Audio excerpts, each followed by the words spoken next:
So the report, which was a consumer study that we conducted in the second half of this year, was we interviewed over 1,500 consumers between the ages of 18 and 64 about their data, about data privacy, about advertising, and about what we call the free and open ad-supported internet.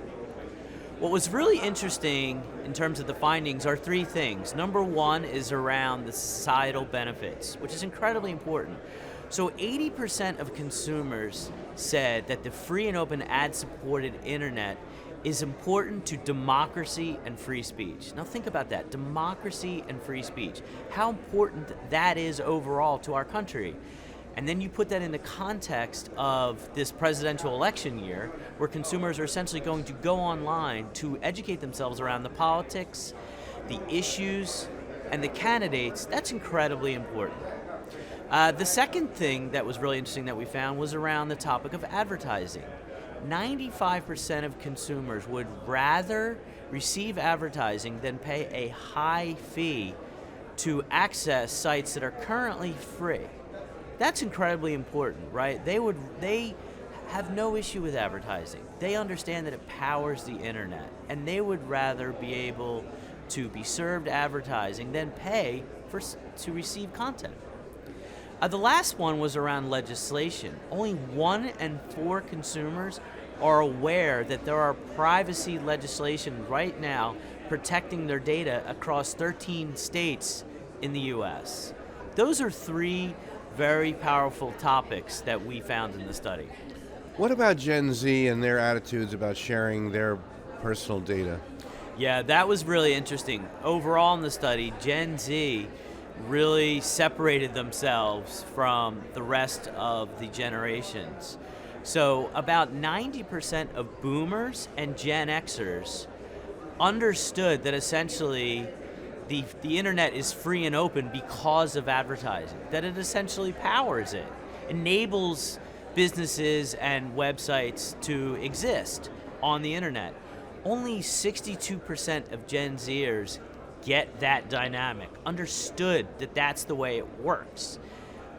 About 1 in 4 of them thought it was because of altruistic reasons, that essentially once you plug in, log on to the internet, they just think it's free because it's free speech, that it should be free, it should exist.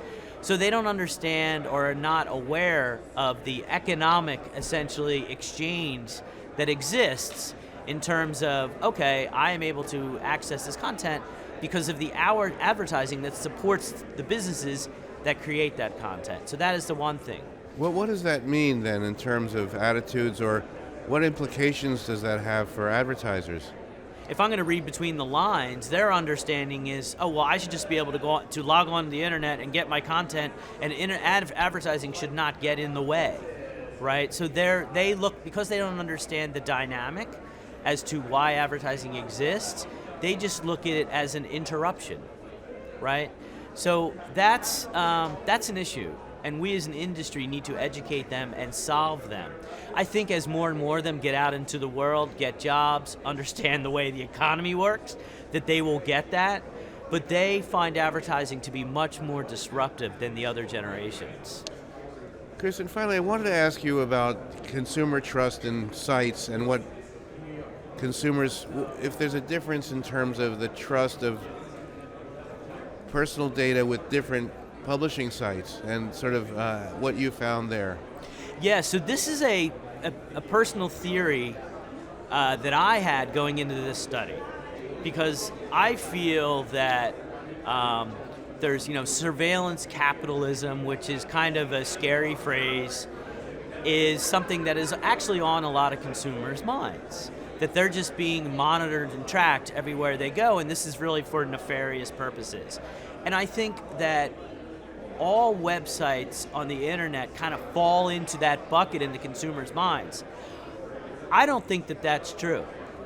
So what I did was I literally went into the study and asked consumers if they feel the same about sharing data with different types of sites. And the study found that no, that consumers were 2 times more likely to feel uncomfortable with sharing sites that are government related, that are health related and that are financially related versus sites that are about recipes, sports, the weather, and news.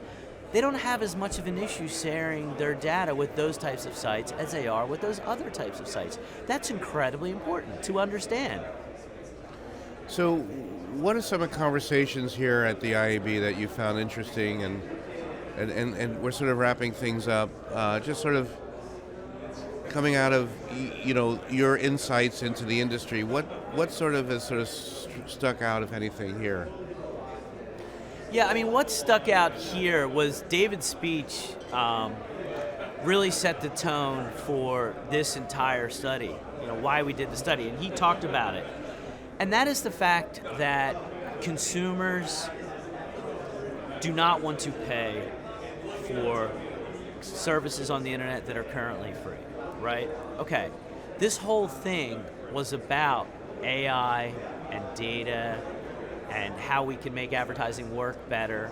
And that's incredibly important because what we need to leave with ties directly into this study. And that is, look, the ad-supported internet, the free and open ad-supported internet is going to continue to exist, right? Consumers are, but what powers that is data.